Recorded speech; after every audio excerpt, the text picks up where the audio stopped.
urubyiruko narwo rureba ibyo ku mateleviziyo ntago rufata umwanya wo kureba abahanzi nyabahanzi urumva batari abanimateri hari abahanzi hari n'abanimateri iyi music dukora ni mission ntago ari competition urumva umuhanzi arajya muri studio agatwara na beat ya kanaka urumva ati musa nkorera iyi beat uri kubyumva niba indirimbo ifite amagambo wenda y'igishegu sibyo tuvuge indirimbo y'igishegu nawe urabizi ko iyo ndirimbo ntago imara kabiri sibyo ariko indirimbo ifite ubutumwa imara igihe kirekire uri kubyumva so sinzi niba umuntu abatekereza gucuruza mu gihe gito cyangwa gucuruza mu gihe kirekire nabyo ni ikibazo umuntu yakwibaza yes nyamna DJ Kagame mjane mubushuhe dode jewe naje yeye akizamure bida kazumlimo gwanje kudageze dode jewe naje yeye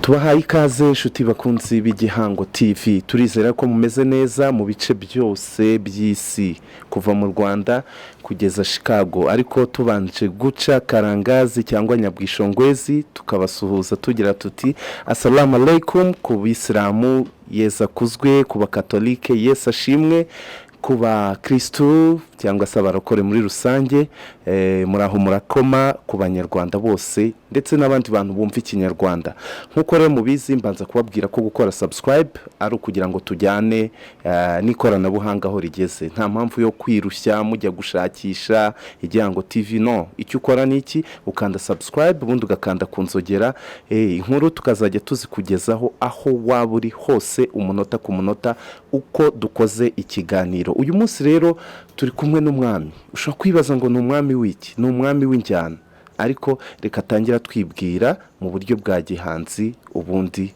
munamumenye mu buryo bwisumbuyeho yes nyamna DJ Kagame mjane mubushuhe dode jewe naje yeye akizamure bida kazumlimo gwanje kudageze dode jewe naje yeye nyamna DJ Bat abicho Kagame akizamure gat abida kaze gat bashitsi wacu rico gari coco muze tubashushe ndakundi kujyama mjandazi wacu Rafiki na Jojo ndibaza mushuhe dukunda makwate katuziki yaba turi kumwe nande muri kumwe na Rafiki kuva muri Choga NC man Rafiki tugwaye ikaze Kugihango TV murakoze kumpa umwanya ari indirimbo nkunda gusa nyine uko imyaka igenda isa niko umuntu agenda asa nk'uwibagirwa amazina ariko ni indirimbo uririmba ngo umukunzi wawe agiye kwiga umwaka wa 5 wankubitiye akantu gato datanga umukunzi wanje ashaka kwiga cyane mbaho betano azagoragaka ndakujyama we mukunzi wanje ashaka kwiga ndakujyama we ashaka amavuta gahumura cyane we kubaho ndamakuta bujya bedakomeye makuta gubu nagongora gashaka cyane atazaja ku macunda kaburi bidufugo Yusufa kaburi bidufugo ariko imyandikire yawe igufata igihe kingana gute sinamenya ngo bintwara igihe kingana gute kuko hari indirimbo iza yihuta hari n'indirimbo igusaba umwanya yabiterwa n'indirimbo n'uburyo wabonyemo inspiration impamvu nayo nkubaje icyo kibazo humvikanamo ubuhanga kandi ikintu kirimo ubuhanga kenshi ni ikintu gitegurwa waba hari indirimbo wigeze ukorera muri studio gutyo gusa ukagira ukumva beat then ukayitumanuka muri za ndirimbo za kera kubera ko nkunda kujamingana hano mu rugo mba mfite ama instrument mfite ibintu byose so ntabwo nkunze kujya muri studio ntafite ikintu ndi buririmbe cyane nka dancehall bishaka ko upanga amarangi yawe neza urumva biba bisaba ko ufata umwanya ukabitegura muri make urategura turategura ndashaka ngo utubwire mu myaka umaze muri iyi industry niki kintu cyagutunguye cyane utexpectingaga icyantunguye ni level industry yacu igezeho kubera ko ntabwo ari industry imaze igihe kinini ni industry yatangiye muri 2005 ndibaza so yatangiye 2005 bitewe n'amateka y'igihugu cyacu kuko industry yahozeho twahoze dufite abahanzi benshi banaririmba neza ariko noneho kubera amateka twagize bamwe babishwe na genocide abandi bijandika muri genocide so biba nkaho tubuza abahanzi music ihagaze. Ubwo rero habayeho generation yatangiye kurwana bushyashya kugira ngo habeho umuziki nyarwanda, habeho umuziki mu Rwanda. Ndumva ari struggle yatangiye muri 2005. Iyo uhereye 2005 kugera uyu munsi ukareba level music yacu igezeho, ubona ari ibintu bishimishije. Okay, mu bintu byose waciyemo, ibihe byiza n'ibibi birajyana, n'iki kintu utazibagirwa cyane? Mu byiza ntazibagirwa, ntabwo of course ntabwo nakwibagirwa igitaramo cya mbere natumiwemo. Ni igitaramo bitaga Sprite Ball, akaba ari igitaramo nagiyemo mfite indirimbo imwe bitaga Igipende. Abantu baranyishimira cyane. Icyo gihe nahavuye bimpaye icyizere cy'uko ndi umuhanzi w'ejo hazaza. Mu bahanzi yaba abo mwatangiranye cyangwa abo mwaje kumenyana nyuma, ku buryo ushobora kugira ikibazo direct akaba ari we uhita utekereza? Hafi cyane, urabizi abahanzi uburyo dukoramo hafi cyane, sinzi uburyo nabivuga, ariko mfite inshuti mu bahanzi. Mfite inshuti, mfite abo nisanzuraho nka ba Maji, ba Jay Polly, ba Platini, n'abahanzi benshi b'inshuti zanjye, kuko ngewe nk'uko ubizi ndi mukuru wabo, benshi ni inshuti zanjye. Rero nta n'umwe ngirana nawe ikibazo. Reka wenda twongere dusobanurira abantu coga bamenye icyo ari cyo. Hari umuntu wumva iryo jambo ntamenye isoko yaryo. Coga ubundi uburyo coga yajemo, nge natangiye mbere ntarasohora indirimbo ya mbere, nari umuraperi, nakoraga indirimbo muri hip hop, ari nabwo nanditse indirimbo Bwongoza Phone, ubwo nayisohoye 2013, ariko iri mu ndirimbo nanditse 2004 2003 nkiri muri secondaire. Rero nyuma yaho nibwo naje kugira igitekerezo cyo gukora indirimbo Igipende, indirimbo imeze nkaho isekeje, urumva. Mu kuyikora abantu barayikunda, abantu bayikunze rero biba ngombwa ko nongera gukora indi ndirimbo igenda muri ya njyana. Biba nkaho ndetse ya hip hop nakoraga noneho ngiye gukora indi njyana abantu bakunze. Ubwo nahise njya kuri challenge ikomeye cyane yo gushaka indirimbo ya kabiri, ariko kubera ko Imana yari imeze nkaho ibirimo cyane, nahise nkora indirimbo ya kabiri zari Igikosi, noneho yo abantu bayikunda kurushaho. Icyo gihe nari ntaramenya ko nzabyita injyana, urumva. Maze gukora indirimbo bita Icyaro, nyine niyo ndirimbo ya gatatu na recordinze, nibwo twari kumwe na ba Casanova na ba Big Dom na ba JP muri studio. Casanova itambwiye ati njyana yawe rero ugomba kuyita izina, ugomba kuyita izina kuko imaze kuba style kandi urabona ko abanyarwanda barayikunze. Ariko noneho mbere nsubiye inyuma gato, yacuranga indirimbo ya mbere Igipende, yayishyiragamo akajya avuga ati iyi ndirimbo ni coga mwa style, urumva mu kujya gushaka izina nanjye sinashatse kujya kure, nagiye kureba muri ka kantu Casanova asanzwe avuga kuri radio, noneho tukagira akantu gatsina nyine, akantu kari sexy, coga style, biva kuri coga mwa. Hari tugiye wenda mu mateka, hari byagiye bivugwa kuri iyo njyana, bavuga yuko atari yawe gusa, atari we gusa wayizanye, byo bivugaho iki? Ntabwo nifuza ko ibiyange gusa, ntabwo nifuza ko ibiyange gusa, ndifuza ko iba injyana nyarwanda, abahanzi b'abanyarwanda bakayisangamo.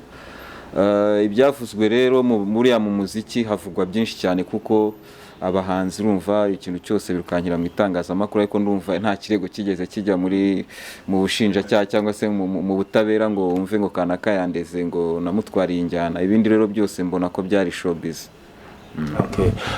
Umuntu ashobora kubona hari byinshi wagiye ugeraho, hari abantu wenspiye, hari nabo wenspire ubu bagufata nka role model, babifuza kumenya ese nihe kure cyane Rafiki yavuye, nihe kure cyane Rafiki ageze?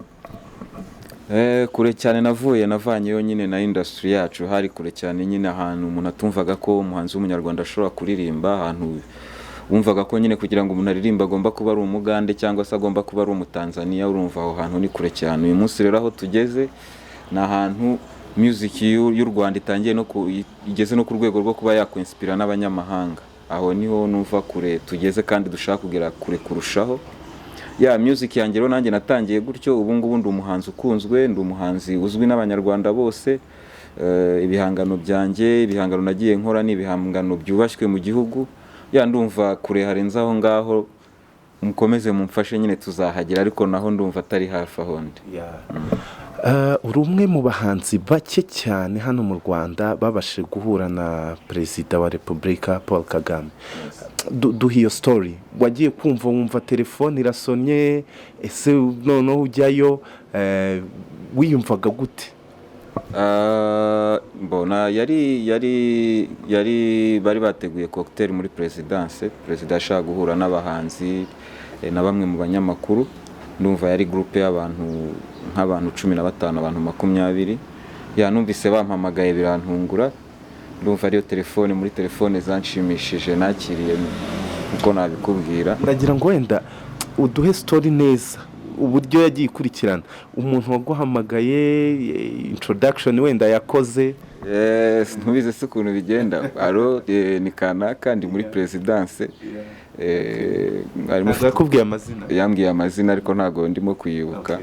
Yambwiye ati hano ni muri Presidence, mwari mufite ubutumire bwo kuza hano ku munsi uyu n'uyu isaha iyi. Ese wiyumva utere? Ntabwo nabyiyumvishije, nashatse kumubaza ibibazo byinshi ariko urumva ntabwo nabona. Naramubwiye ati ndahari nta kibazo nzaza, ariko nagumye nibaza ibibazo, ese ni mu ruhe rwego iki urumva.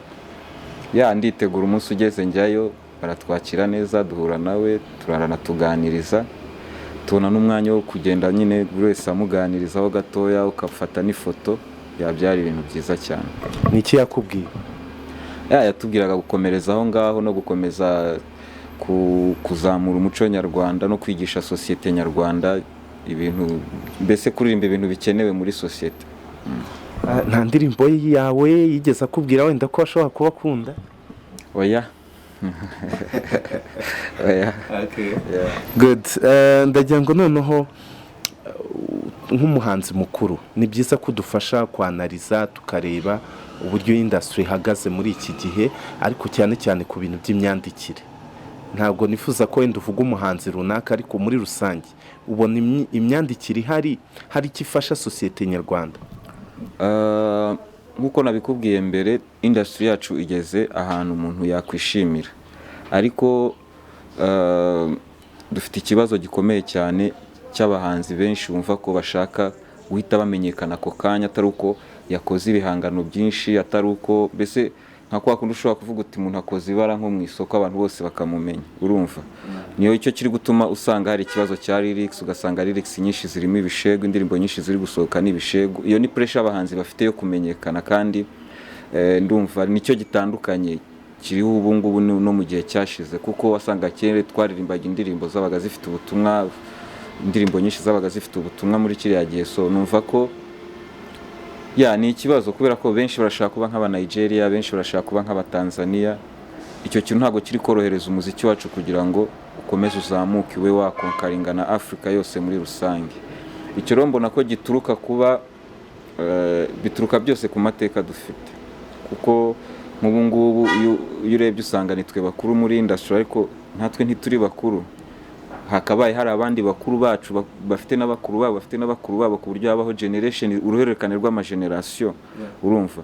Ku buryo uvuga uti mfite Makanyaga n'undi mugenzi we, ibyo byose bituma music n'abahanzi bagira sense yo gutekereza, urumva.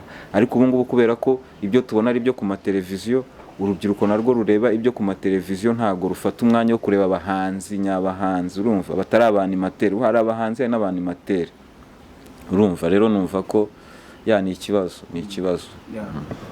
Hari akantu uvuze gatuma numva ari gashya mu matwi yanjye, abahanzi n'Abanimateri. Abanimateri ndumva ari ikintu gishya. Ushobora kuba nabo ni abahanzi, n'Abanimateri ni abahanzi, ariko noneho wenda uvuze ngo abaririmbyi, sibyo. Umuntu uririmba indirimbo akaba ari indirimbo igomba kumara, ndaguha urugero nk'indirimbo tuvuge nka Shida za Dunia, indirimbo nka Respect ya Miss Jojo, indirimbo nka Gikomando, indirimbo nk'Igikosi, urumva. Ni indirimbo zisaba ko wicara ugatekereza, urumva, ugafata umwanya wawe. Icyo ngicyo rero mbona ko kuri uyu munsi ntabwo gihari, urumva. Umuhanzi arajya muri studio agatwara na beat ya kanaka, urumva, ati Musa nkorera iyi beat, uri kubyumva. Ntabwo wowe ushaka gucreatinga ikintu cyawe, urumva. Uvuga uti nkorera ingoma igenda gutya, nshyiramo gitari ivuga gutya, nk'ukuntu wowe wayitekereje indirimbo yawe, urumva. Rero ni ikibazo gikomeye. ukaba uvuga ko Abanimateri ari abo bazana indirimbo zisaza. Nukwanima nukuza ukavuga ibintu biri aho ngaho ukanima abantu ariko nta butumwa ubasigiye. Nigeze kubona interview y'umuntu bita Dani Vumbi avuga ngo nuwo bita Lil Pac warimo amubaza ku bijyanye n'izo ndirimbo ziba zirimo ibishegu, aravuga ati nibyo bigurisha. Kandi mu by'ukuri iyo urebye n'abahanzi bamwe na bamwe bari international ubona ko ari byo bintu bakora cyane. Ese abahanzi bakore music business ya music cyangwa se bite kuri message cyane? Business ya music irakenewe ariko ikintu udatekereza, ikintu utibuka nuko indirimbo, niba indirimbo ifite amagambo wenda y'igishegu, sibyo, tuvuge indirimbo y'igishegu, nawe urabizi ko iyo ndirimbo ntabwo imara kabiri, sibyo? Ariko indirimbo ifite ubutumwa imara igihe kirekire, uri kubyumva? So sinzi niba umuntu abatekereza gucuruza mu gihe gito cyangwa gucuruza mu gihe kirekire, nabyo ni ikibazo umuntu yakwibaza. We noneho nka Rafiki message waha abahanzi ku bijyanye n'ibyo by'imyandikire n'iby'ibishegu n'iby'ubutumwa bwubaka? Njye icyo numva nuko umuhanzi aba inspired mu buryo butandukanye, sibyo?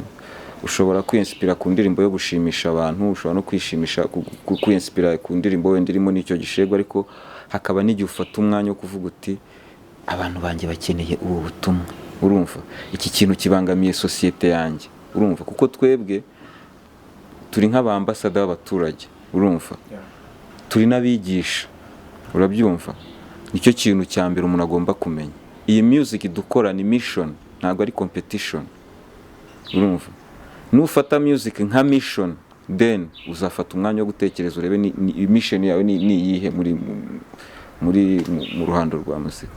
Nibyo nka Rasta, iyo urebye iyi saho igeze ukareba wenda n'ibihe bya kera mu mabyiruka yawe, nawe wahamya yuko dusa nkaho turi mu bihe bya nyuma?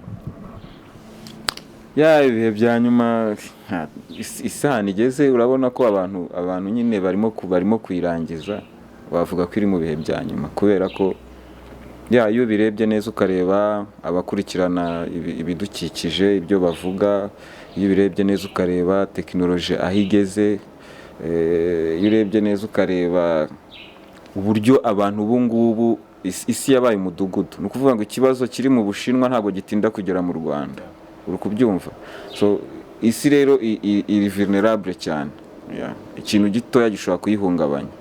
Ku bantu bakugiriye neza yaba mu buzima busanzwe no muri kariyeri yawe ya muzika, ugiye gutanga amapeti ku bantu 5 ba mbere, wabakurikiranya gute? Wabaha yahe mapeti? Amapeti nabahase ubwo nahera kuri mareshare nyine kuko niyo nzi nini.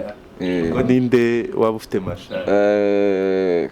JP namuha mareshare, ubwo nafite abamareshare benshi ariko kandi ni Jene. JP namuha mareshare. Hari umugabo w'inshuti yanjye cyane, mfata nka mukuru wanjye, afasha ibintu byinshi, bamwita Jean Marie, nawe namuha mareshare. Ni benshi cyane, ba Daddy Casanova, ba Ziggy Double 5, bari n'abajenerali bakomeye cyane kuko n'abantu bancuranze nta wundi muntu nzi bancuranga, kandi bumva nta kintu, nta mutima mubi kabisa, nibo bantu banzamuye mu by'ukuri.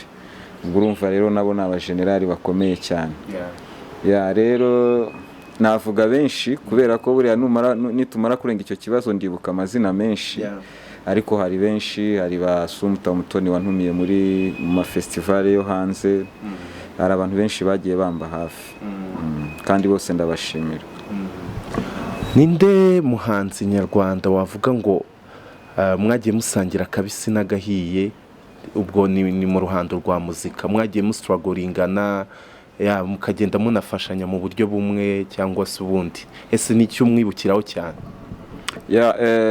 Abahanzi twastrugglinganye rero ni benshi cyane, ni benshi cyane, benshi n'abatagikora umuziki, urumva? Hari ba Bakti, hari ba Casanova nyine, hari ba Ziggy Double 5, urumva abo ni abantu twagiye dufashanya mu tuntu dutandukanye tugitangira music. Hari ba Miss Jojo, hari ba Miss Chanel, hari abo bita ba Miss Nina, hari Family Squad, hari SKC, urumva hari abantu benshi cyane twagiye dusangira ubuzima bushaririye bwo muri studio bw'icyo gihe. Nk'umuhanzi mukuru iyo turebye nk'abandi bahanzi bo mu bihugu bindi muzika yagiye itera imbere, usanga abahanzi bakuru bagenda bafasha abahanzi bakiri bato. Ese haba hari umuhanzi wagiye ushyigikira ku buryo wenda intera agezeho nawe uyishimira kuba waragizemo uruhare? Ni benshi cyane gusa sinavuga amazina, hari n'ababivuze baranshimira kandi nabo ndabashimira cyane. Gusa nk'umuhanzi nyine uri mu kibuga ntago wabura bari umuntu baza bakwegera ufite ikintu bafasha. Hari benshi kandi nishimira aho bageze. Hari bamwe muri bo usanga batarahaye agaciro ubufasha wabahaye? Ariko nyine iyo ufashe umuntu aba ari wowe n'Imana yawe, ibye biramureba kuko nawe ufite abagufasha sometimes utajya wibuka no gushimira. Rero ibyo ngibyo ugiye kubiha agaciro waba ugiye gutandukira cyane. Kuba Bakti asa nk'umuntu washyize hasi mikoro, ndavuga wenda mikrofone zo muri studio agafata mikrofone z'itangazamakuru, kuri wowe ubibona nk'igihombo muri iyi industry ya music? Ni igihombo gikomeye cyane kuko ni umuraperi mwiza, ni umuraperi njye numvaga ko anytime music yacu nigera ku rwego mpuzamahanga ari umuraperi umuntu ashobora kujya hariya akiratira akavuga ati dufitanye abaraperi beza, dore urugero Bakti. Wumva ko ni igihombo gikomeye. Reka dusa nkaho turi kugana ku musozo, noneho tuze muri ibi bihe ubu ngubu Rafiki ahagaze ate? Ese ni iki gishya ari gutegurira abakunzi be? Ubu ngubu ibishya birahari byinshi kuko uyu mwaka nubwo wabayemo ibibazo bya covid, nari mfite gahunda nyinshi, nari mfite gahunda zo gusohora indirimbo nyinshi kuko mu myaka 2-3 ishize ntabwo nagiye nkora ibihangano byinshi nkuko abafana banjye babyifuzaga. Rero numvaga nari ngeze igihe cyo gutangira kwishyura uwo mwenda kuko ikiruhuko nihaye narakirangije kandi ndumva mind yanjye yaragarutse ku murongo neza ku buryo none nshobora kuba inspired n'ibihangano bishyashya. So nari maze gusohora indirimbo ya mbere mu kwa mbere, indirimbo bita Ngufashe. Video yayo tuyitangiye hazamo bino bintu bya covid, ariko ibintu byose bigiye gutangira nanone kujya ku murongo. Mfite indirimbo bita Haguma, mfite indirimbo mfite projet na Platini, mfite projet n'abandi bahanzi. Hari projet nyinshi mfite muri uyu mwaka kandi ndumva ko nihaye imyaka 2 ku buryo abafana banjye umwenda nzaba maze kuwishyura. Good. Nagira ngo noneho turi kugana ku musozo, hari abantu benshi bagukunda wenda bumva ushobora kubaha nk'umurongo wawe w'ibitekerezo byawe bishobora gufasha umuntu kuba successful. Nk'ibintu 5 by'ingenzi wumva byafasha umuntu kugera ku nzozi ze cyangwa ku ndoto ze. Ibintu 5, icyambere ni ugukora cyane. Of course icyambere ni ugukora cyane. Muri uko gukora cyane hakazaho icya kabiri cyo kwiyizera, wowe ubwawe ukumva ko wifitiye icyizere mu byo ukora, urumva. Icya gatatu ni ukwihangana kuko buriya ibintu byose umuntu aba akora imbogamizi ziba nyinshi, n'igeze zituruka mu nshuti zawe bikaba byaguca intege cyane. Ni ikintu cya mbere rero buriya kwihangana ni ikintu gikomeye cyane. Icya gatatu ni ugukorera mu mucyo, urumva. Gukorera mu mucyo, kubahagaho. Niba uri umuhanzi ushaka kuba umuhanzi ukaba uzi ngo niba bakubwiye 3:00 ni 3:00, niba bakubwiye 2:00 ni 2:00. Kubahiriza gahunda ni ikintu cya mbere cyiza, no kuba mbese kugira umucyo mu byo ukora byose, urumva. Icya gatanu turagishakisha. Okay. Reka tube dufasha ibyo 4 nabyo niba byubahiriza bizabafasha kugera ku byo bashaka. Dusoza mu tuntu n'utundi, haba hari indirimbo, nawe wari umuraperi kera, haba hari indirimbo y'umuraperi uwo ari we wese hano mu Rwanda ukunda cyangwa wigeze gukunda ushobora kuba wasubiramo nubwo bitaba ari igitero cyose? Nakunze rap nyinshi cyane, akunze rap nyinshi cyane, hari indirimbo za ba DMS, hari indirimbo za ba Bakti nyine nakubwiraga na ba SKC, hari za ba J Polly, hari n'abaraperi beza bahari ubu ngubu, nakunze nyinshi cyane ni za KGB of course, ma MC Mahonibone. Twifuza ko wenda wasubiramo akantu gatoya kuyikuza hafi.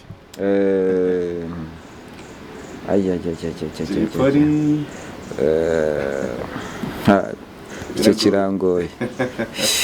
Okay, good.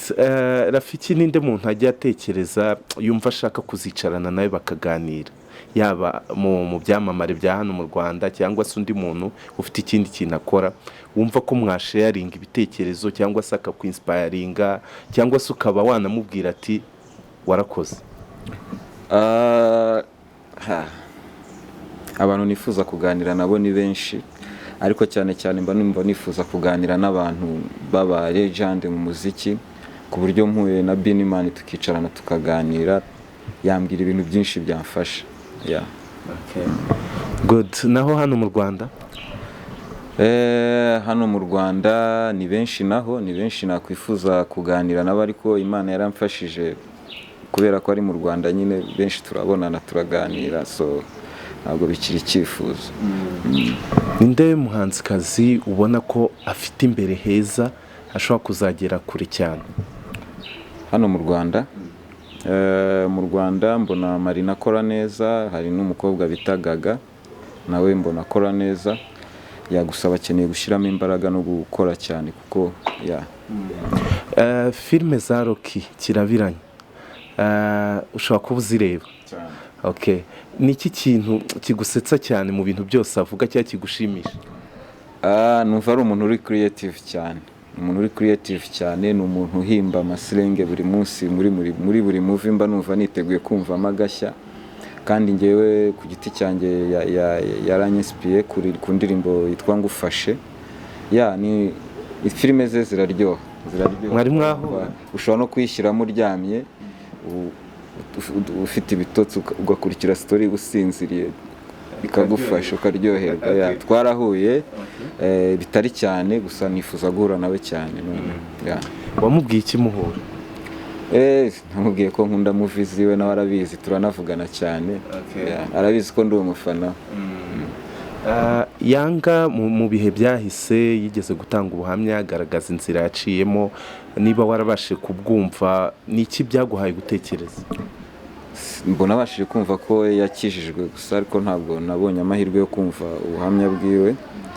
Gusa buriya sinzi ikirenze nabivugaho, namwifuriza nyine gukomeza mu rugendo yatangiye, ni byiza. Niki kibazo tutakubajije expectingaga, cyangwa se ukaba hari ubundi butumwa washaka gutanga, umwanya wabari wawe? Ndumva byose twabivuze kandi ndabashimiye cyane. Nkaba nshimira n'abafana banjye muri rusange, kubera ko kuba ngikora umuziki nibo, kandi courage bantera ndabashimira cyane. Nkaba mbasaba gukomeza kunshyigikira muri ibyo bikorwa mfite biri imbere, ndabasaba gukomeza kumba hafi kuko turifuza kugera kure kurenza aho turi uyu munsi. Kandi nkabasaba gukomeza gukurikiza amabwiriza y'inzego z'ubuzima, turebe ko twasohoka muri ibi bihe twongere turye umuziki. Dusoza rero, hari agace kitwa Mvumbya, turagira ngo tuvumbye ku ndirimbo yawe, mu ndirimbo nshyashya ufite zitarasohoka cyangwa zikiri muri studio, tuvumbyeho gato.